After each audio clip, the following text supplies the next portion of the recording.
Bonjour Sébastien Micmacher. Bonjour. Merci d'être avec nous, metteur en scène, acteur, coach, formateur. Je le disais, c'est un art aujourd'hui qui séduit de plus en plus les jeunes, les moins jeunes, c'est universel.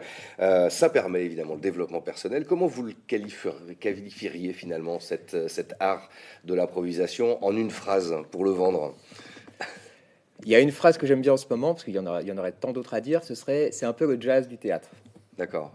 Donc il y a un mélange de totale liberté, en même temps une grande exigence. Et puis c'est l'art vraiment de la rencontre, de l'échange, de la découverte permanente. Et en même temps, j'aime bien cette image de jazz, parce que le jazz au départ n'avait pas forcément bonne presse quand il est arrivé. C'était vu plutôt comme un truc très léger, très fonctionnel, ou vraiment ça n'avait pas du tout ses lettres de noblesse. Et je pense qu'on est dans une période dans laquelle l'impro est en train de montrer un petit peu ses différents visages, et en train de voir qu'il y a immensément de choses qui sont possibles en dehors des matchs, qui sont très connus, qui sont très sympas, mais que nous, par exemple, nous ne pratiquons pas du tout. D'accord. Alors c'est ce qu'on disait hors antenne, hein, pour vous, c'est aussi une manière finalement pour les gens de revenir au théâtre, pour regarder, revenir au théâtre d'une manière générale, de repousser la porte, quoi. Oui, tout à fait. Ouais, on a constaté ça, c'est qu'il y a certaines personnes qui ne se sentaient pas chez elles au théâtre, qui ne rentraient jamais dans un théâtre. Voire, nous, quand on fait des ateliers dans certains milieux, on entend ça, mais le théâtre, c'est pas pour nous, c'est pas chez nous, on n'est jamais rentré dedans. Et que ces personnes-là, on les retrouvait beaucoup plus facilement quand on proposait des spectacles d'improvisation, parce qu'il y avait un côté peut-être populaire. Et au niveau de la mixité sociale, par exemple, c'est génial, l'improvisation. On a vraiment tous les âges, tous les milieux, tout type de personnes. Et c'est vrai que c'est un bon moyen pour revenir vers le spectacle vivant, souvent. Et alors vous le disiez, vous animez des ateliers un peu partout, vous-même vous formez aussi, même des professionnels autour du monde de la santé. Oui, c'est ça, tout à fait. Parce qu'en fait, le théâtre, et notamment le théâtre d'improvisation, a beaucoup de vertus. Et par rapport au rapport à soi, au rapport à l'autre, réapprivoiser son image, voir comment je me pose par rapport aux autres, reprendre confiance, gérer des émotions, des choses comme ça. Et à force de travailler avec des publics parfois en difficulté, j'avais de plus en plus de retours des professionnels, des encadrants, qui étaient étonnés en fait par les résultats, de l'évolution que ça créait chez les personnes et chez les groupes. Et du coup, à force, on m'a demandé de faire de la formation professionnelle, notamment auprès de psychologues ou auprès d'éducateurs spécialisés. Ça permettrait de retrouver une forme de personnalité peut-être, ou de se trouver cette personnalité à soi. Ouais, tout à fait. Ça permet de vivre des expériences réelles dans des circonstances imaginaires. C'est-à-dire qu'en fait, ça permet d'explorer n'importe quelle situation, n'importe quelle relation, n'importe quelle problématique, tout en ne risquant rien. C'est-à-dire qu'on peut revivre les choses et on peut exprimer et expérimenter plein de stratégies sans aucun risque réel, puisqu'on sait qu'on est dans l'imaginaire. Ça permet aussi de se lâcher, de débrancher le jugement. C'est-à-dire qu'une des notions phares en impro, c'est ce que tu fais est parfait, ce que fait ton partenaire est parfait. Et il n'y a pas de modèle en C'est impro. extrêmement valorisant en fait, quoi. Ouais, c'est pas mal pour ça, ouais. Ce qu'on demande aux gens, c'est d'être eux-mêmes, en fait. D'accord. Donc, ça peut être très intéressant pour certains publics de se rendre compte de ça, qu'ils ont une richesse infinie et qu'ils sont complètement uniques dans l'univers. Et tout ce qu'on leur demande, nous, c'est de rentrer en contact avec ça, quoi. Expert et référent dans le département, le collectif La Lucarne, qui se réunit régulièrement sur Issoudun. Vous avez une centaine d'adhérents, je crois, c'est ça? Ouais, c'est ça, à peu près, ouais. Ça dépend, ça varie des années. On a une centaine d'adhérents en atelier directement, en atelier ou dans les troupes. Et puis, on a plusieurs centaines de bénéficiaires sur l'année par rapport à nos partenariats, quand on travaille avec la mission locale ou l'éducation nationale ou des choses comme ça. Pour la troisième fois, un grand week-end au cours duquel on pourra évidemment écouter et applaudir. Tout est gratuit, on va y revenir tout à l'heure, mais aussi pratiquer pour tous les niveaux. Deux workshops. Le premier demain, ça s'appelle Corps et Animalité. Alors, plutôt proposé aux personnes dites expérimentées, mais qui ont un petit peu l'habitude d'en avoir fait, quoi. Ouais, c'est ça. Ça peut être des artistes dans d'autres domaines que le théâtre, mais c'est vrai qu'il va falloir un petit peu de bouteille quand même, et un petit peu d'aisance dans le rapport au corps et dans l'expression. Là, ce sont des workshops dont on est très content. J'en profite pour parler d'une petite spécificité de cette année, hein, c'est-à-dire qu'on essaye de monter en puissance avec les années. Et là, on a la chance d'avoir invité Romain Abasque, qui est moi une des personnes qui m'a formé et qui est un artiste que j'adore absolument, qui est un jeune improvisateur breton qui fait partie de la compagnie Impro Infini avec laquelle on travaille de temps en temps.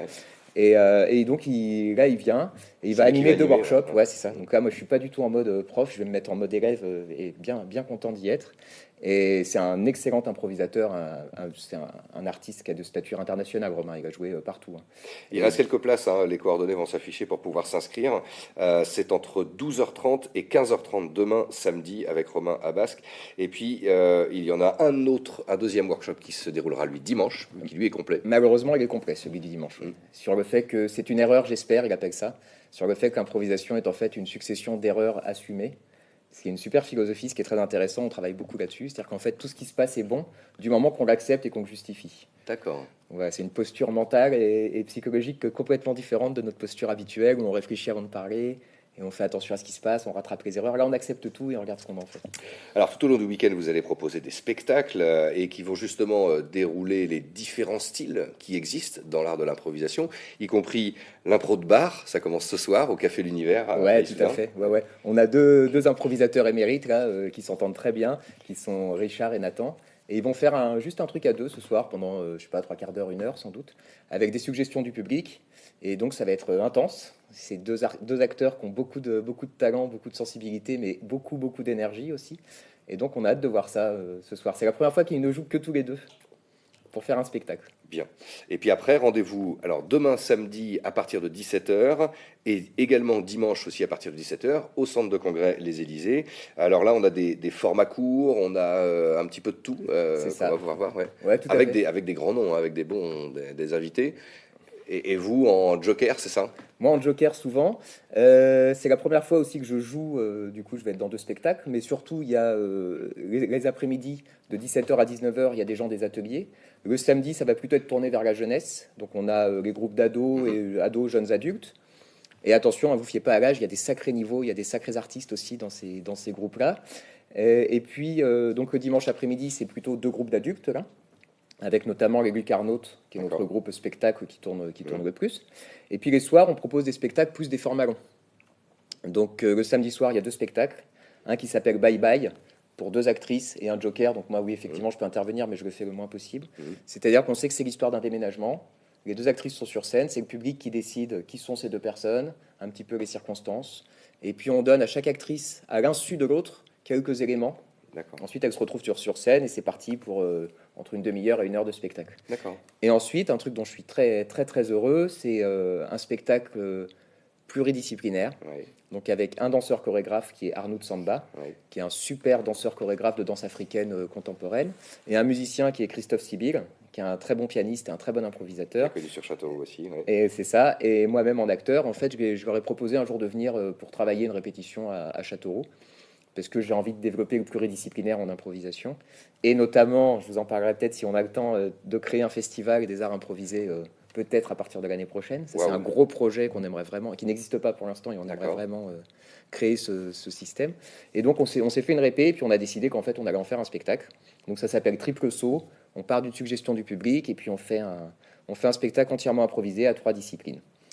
On aura l'occasion d'y revenir, on espère. En tout cas, on vous espère beaucoup de monde ce week-end. Ça se passe au centre des congrès. Tout est gratuit. Merci beaucoup, Sébastien. Bravo pour cette initiative et un excellent week-end. Merci beaucoup pour l'invitation. Merci. À bientôt. Au revoir. C'est la fin de cette édition. Donc à suivre après la météo, votre week-end en Berry avec Philippe Rioux. 20h50, une nouvelle diffusion du documentaire autour de la lithographe Elisabeth Ponce, Le destin de Babette. Très bonne soirée. Excellent.